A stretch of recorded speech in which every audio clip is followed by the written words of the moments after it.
Good afternoon, teacher and classmates. My name is Juan Rafael Almeida Calero, and today I am going to talk you about the girl how studies cultural dimensions and the linguistic difference between verbal and non-verbal intercultural communications. But first, we need to know what are these the definition of these five cultural dimensions. The cultural dimensions is a type of study that they created by we had the capacity to know and to distinguish what factors different types of societies, like values, interpersonal relationships, and gender roles influenced by people behavior over the time. And with that, we had five dimensions that we use to stabilize this analysis. The first is the power distance. This dimension describes what a society is capable to accept and tolerate, what long is the power in the society. I refers to the fact that in this remains to two types of societies, the large power distance societies and the short power distance societies. In large power distance societies, the power is in the hands of a few people, always in some cases like these people are very older. This type of power always creates a hierarchy with only these few people have the power, the influence, and they dictaminate what is right and what is wrong. In the short power distance society, the power is more like in the hands of young people. But there are some types of hierarchies, but the hierarchies don't have the same quantity of power that the large power distance societies. And with that, these societies are more justice. They had a more concept of what is judge, what is justice, that the large power society, because this large power society tends to the centralization and the short power distance society tends to the decentralization. And with that we have the second, the individualist versus collectivist. This dimension refers to this type of two types. The societies we are more individualism and societies that are more collectivism. In the individualist society, there's always the prevalence of the me, of the I. I believe that I think that I want to work in that way. I want to have a family. I want to be the leader of my family. And this is reflected in some other aspects, like the education, the work, and the way they govern the structure over the popular opinion. Popular opinion is not always considered. It's more considered like what are the opinions of the individual.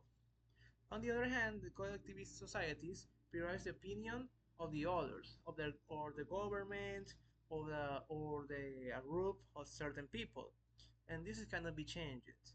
You need to follow the rule. You need to follow the order, and if you go away this order, you had been in some cases murdered, or in other cases just like you go in prison.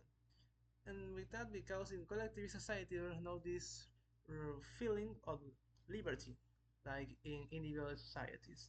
The more popular example of this in individual societies we have the capitalists, and the collectivist society we have the communists. And in the third is masculinity versus femininity. It refers that what are the difference in the way that they perceive the men to the woman in a society.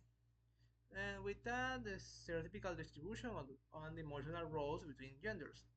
This refers to two dimensions, or two types, patriarchal societies and feminine societies.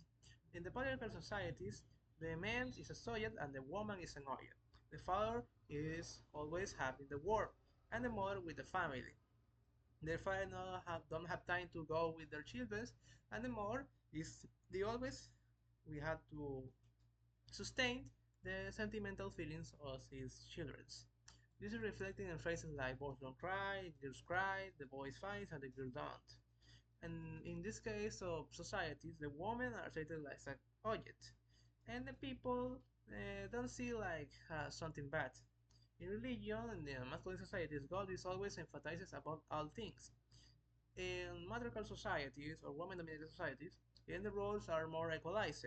The man and the woman are equal. The family is always a priority over the world, and both parents are responsible for meeting their children's physical and emotional needs.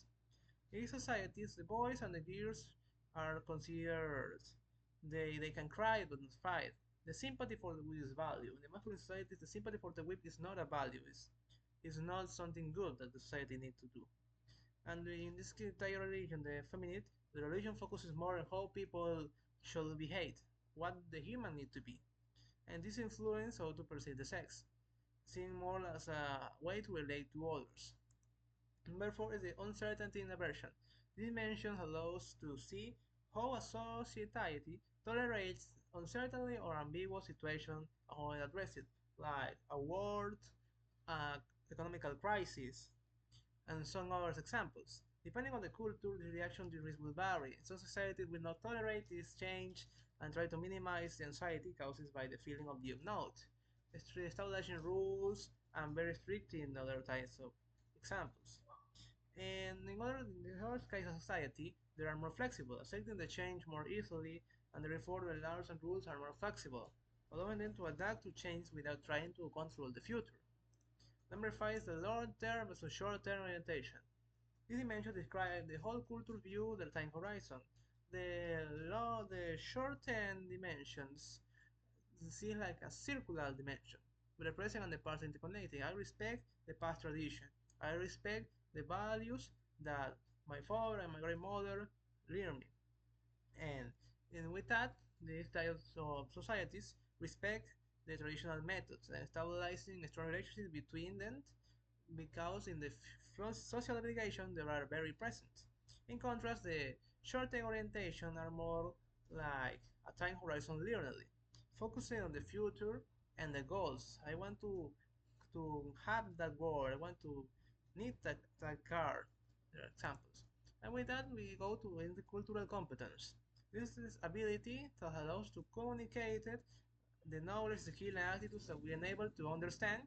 And the unique characteristics of cultural diversity is a very crucial learning for a second language and plays a vital role in multicultural societies.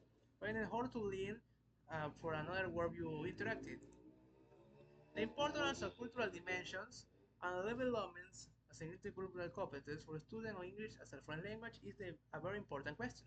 I think, in my personal opinion, that understanding the cultural dimensions is very useful because this is crucial for foreign language learners because it's enabled to discover the unique characteristics of each culture, its beliefs, traditions, idioms, and taboos. And with that, we need that the language is not merely words that follow specific rules. It's a form of communication that conveys feelings, ideas, and cultural expression of the people. This understanding will allow us to thrive in a multicultural world. These are maybe graphic reference. Thank you for listening. Have a great day. Goodbye.